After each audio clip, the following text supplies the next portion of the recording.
প্রাক প্রাথমিক থেকে শুরু করে দশম শ্রেণী পর্যন্ত পাঠ্যপুস্তকে শেখ হাসিনা ও শেখ পরিবারের বন্দনার গল্প ও ছবি স্থান পায়। বাংলা, ইংরেজি, ইতিহাস, পৌরনীতি, বাংলাদেশ ও বিশ্ব পরিচয় বইয়ে চাপিয়ে দেয়া হয় পরিবারতন্ত্রের গল্প। গত ১৬ বছর এভাবেই ইতিহাসের নামে রাজনৈতিক প্রচারণা চালায় আওয়ামী লীগ। অথচ বাংলাদেশের ইতিহাসের পেছনে আছে আরও বহু মানুষের অবদান।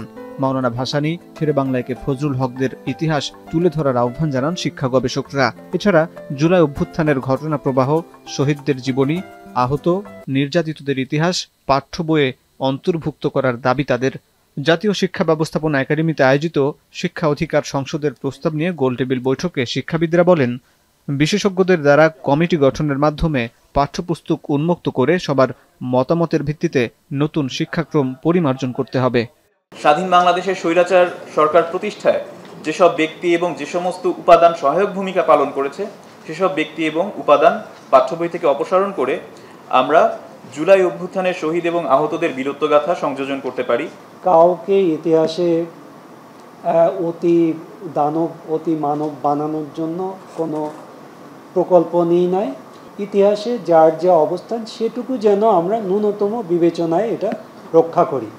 বক্তারা বলেন, ২৪-এর গণঅভ্যুত্থানকে যেন উপ ইতিহাস হিসেবে উপস্থাপন করা না হয়।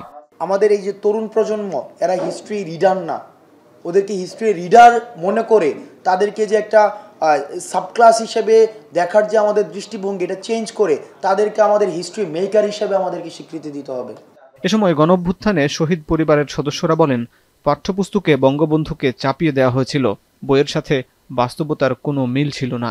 আর আমি চাইবো যে আমার সন্তানকে মানুষ জানুক এবং তার যেই অনুপ্রেরণা, এই অনুপ্রেরণায় অনুপ্রাণিত হয়ে আবার কোনো আনাজ বাংলার ঘরে ফিরে আসুক। হাসিব বিল্লাহ, এখন, ঢাকা।